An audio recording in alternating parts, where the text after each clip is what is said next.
دل میں گناہوں کی محبت کو رکھنے والوں، کامیابی کا پہلا زیرہ قرآن بتا رہا ہے، بہترین کامیاب لوگ وہ ہیں، کامیابی ان کا مقدر ہے جنہوں نے گناہوں سے اپنے دل کو پاک کر لیا ہے، گناہ کی محبت سے دل کو پاک کر لیا ہے۔ یاد رکھنا، انسان خطا کرتا ہے، انسان سے گناہ ہوتے ہیں، انسان سے جرائم ہوتے ہیں، یاد رکھنا انسان سے گناہ ہوتے ہیں، انسان گناہ کرتا نہیں ہے، انسان سے خطائیں ہوتی ہے، انسان خطا کرتا نہیں ہے۔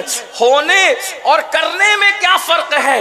ایک انسان وہ جو جان بوجھ کر گناہ کرے، یہ گناہ کرنا ہے، اور ایک انسان وہ جو بچتے بچاتے زندگی گزارے، پھر بھی اس سے گناہ ہو جائے، پھر بھی اس سے خطا ہو جائے اور وہ اس پر نادم اور شرمندہ ہے۔ ایسے بھی گنہگار ہیں۔ تو یہ گنہگار اللہ کو پسند ہے کہ جو گناہ کرنا چاہتے نہیں ہیں مگر ان سے گناہ ہو جاتا ہے، اور جب وہ گناہ ہو جاتا ہے تو وہ شرمندہ ہوتے ہیں، پشیماں ہوتے ہیں، اللہ کی بارگاہ میں گڑ گڑاتے ہیں، اللہ کی بارگاہ میں روتے ہیں۔ بلکہ اللہ اکبر، اگر گناہ ہو جائے اور انسان شرمندہ ہو، حدیث پاک میں آتا ہے گناہ پر شرمندہ ہونے والے گنہگار کا مقام کیا ہے، گناہ پر شرمندہ ہونے والے مجرم کو کیا شان عطا کی جاتی ہے۔ اللہ کے سچے رسول صادق و مصدوق مصطفیٰ کریم رؤوف الرحیم صلی اللہ علیہ وآلہ وسلم ارشاد فرماتے ہیں، بنی اسرائیل میں ایک شخص تھا، اس سے گناہ ہو گیا، جب گناہ ہوا تو گناہ پر وہ اللہ سے ڈر گیا اور اپنے گھر میں ٹہلنے لگا، ہائے مجھ سے گناہ ہو گیا، اب کیا ہوگا، ہائے مجھ سے گناہ ہو گیا، اب کیا ہوگا۔ اللہ کے رسول فرماتے ہیں گناہ ہونے پر وہ اللہ سے ڈرا اور بے چین ہو کر کے ٹہلنے لگا۔ اللہ کو اس کی یہ ادا اتنی پسند آئی، اللہ نے اس کی اس ادا پر اس کا نام صدیقوں میں درج کر دیا، صدیقوں میں اس کا نام لکھا گیا۔ یہ صدیق کون ہوتے ہیں؟ انبیاء کے بعد سب سے بڑا درجہ اگر اللہ کے بندوں میں کسی کے پاس ہے تو وہ درجہ صدیقیت ہے۔ گناہ ہو گیا اور اللہ کے ڈر سے وہ بے چین ہوا تو اللہ نے اس بے چینی کے صدقے اس کو مقام صدیقیت عطا فرما دیا۔ لیکن آج ہماری کیفیت یہ ہے، گناہ ہوتا نہیں ہے بلکہ ہم گناہ کرتے ہیں۔ کتنے بے باک ہے، نت نئے انداز سے گناہ، الگ الگ طور پر گناہ، فیشن کے نام پر گناہ، کاروبار کے نام پر گناہ، کرکٹ کے نام پر گناہ، کتنے گناہ کرتے ہیں۔ قرآن کہتا ہے مراد کو پہنچنے والے وہ لوگ ہیں، کامیاب وہ لوگ ہیں، قد افلح من تزکا، جنہوں نے اپنے دل کو گناہوں سے پاک کر لیا۔ دل ٹٹول کر دیکھو گناہ کی محبت ہے کہ نہیں، اپنے دل کو ٹٹولو اور اپنے دل سے پوچھو۔ آپ کہیں گے کس کے دل میں گناہ کی محبت ہو سکتی ہے؟ ہم کہتے ہیں رونا تو یہی ہے۔ محبت رسول کا دعویٰ کرنے والی قوم کے دل میں گناہ کی محبت ہے۔ اور ایک بات ہمیشہ یاد رکھنا، دو محبتیں ایک ساتھ جمع نہیں ہو سکتی۔ عشق مصطفیٰ کا دعویٰ کرنے والوں، دو محبتیں ایک ساتھ جمع کمی نہیں ہو سکتی۔ جس کے دل میں عشق مصطفیٰ ہوگا اس کے دل میں کبھی گناہ کی محبت نہیں ہوگی، اور جس کے دل میں گناہ کی محبت ہوگی اس کے دل میں عشق مصطفیٰ کبھی نہیں ہو سکتا۔ جیسے کرسی پر اگر گندگی موجود ہے تو اس کرسی پر کوئی شریف آدمی نہیں بیٹھتا۔ جب کرسی پر گندگی ہو تو آدمی کرسی پر شریف آدمی نہیں بیٹھتا۔ تو جو دل گناہ کی گندگی سے بھرپور ہو اس میں حضور کا عشق کیسے آ سکتا ہے؟ نعرہ لگانا اور چیز ہے اور حقیقت اور چیز ہے۔ اللہ کے بندو اپنے دل کو ٹٹولو، ہمارے دل میں گناہ کی محبت ہے، اور اگر ہے تو اس کو نکالیں گے کب، اس کو کب صاف کریں گے، اس کو کب پاک کریں گے؟ جب بھی ہم کسی حسن کو دیکھتے ہیں اس کی طرف متوجہ ہو جاتے ہیں، گناہ کو دیکھتے ہیں اس کی طرف متوجہ ہو جاتے ہیں۔ گناہ میں لطف آتا ہے، گناہ میں کیف آتا ہے، گناہ میں سرور آتا ہے۔ بلکہ کچھ لوگ تو ایسے ہیں کہ جن کو گناہوں کے اندر سکون ملتا ہے وہ گناہ میں سکون تلاش کرتے ہیں، مگر یاد رکھنا جہاں گناہ ہے وہاں فنا ہے۔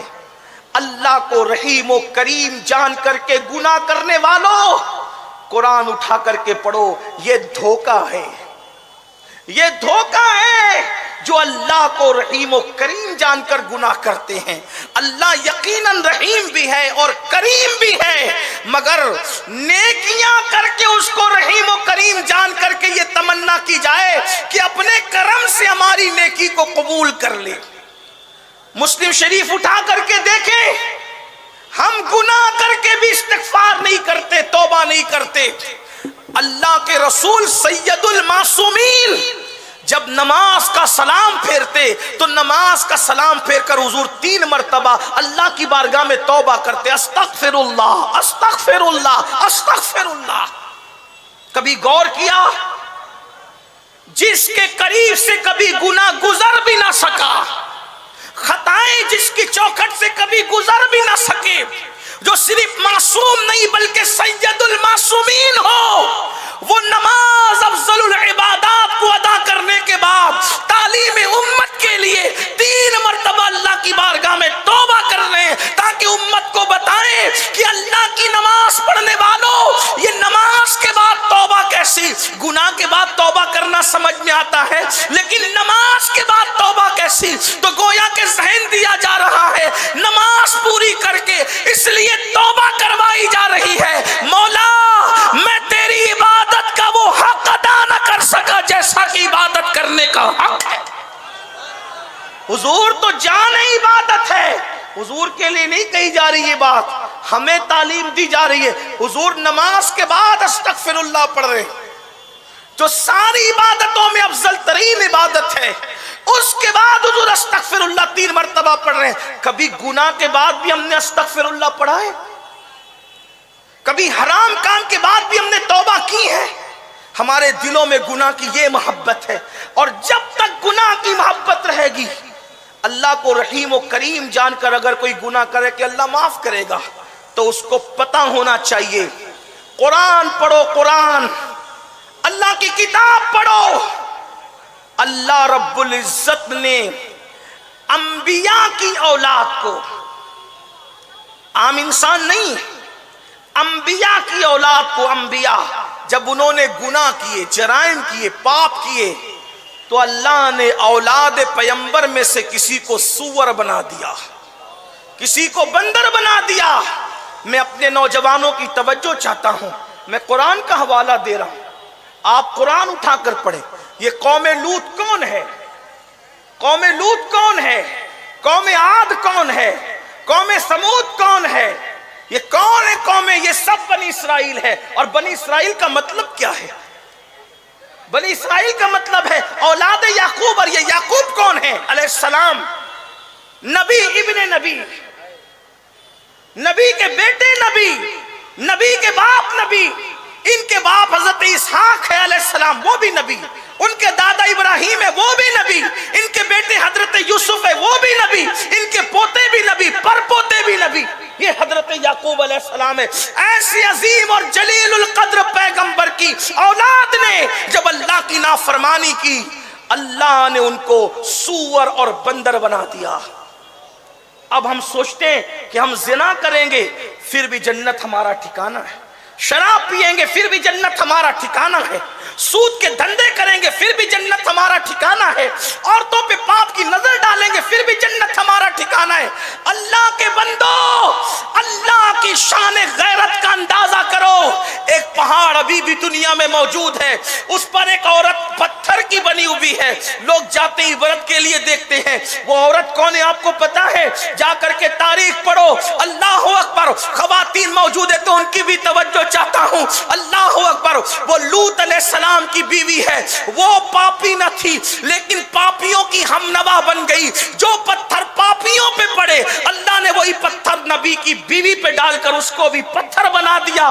آج بھی وہ پتھر کی شکل میں پہاڑ پر کھڑی ہوئی لوگوں کو دعوت عبرت دے رہی ہے کہ خدا کا رحیم و کریم ہونا کہیں تمہیں دھوکے میں نہ ڈال دے۔ وہ رحیم بھی بے مثال ہے، وہ غیور بھی بے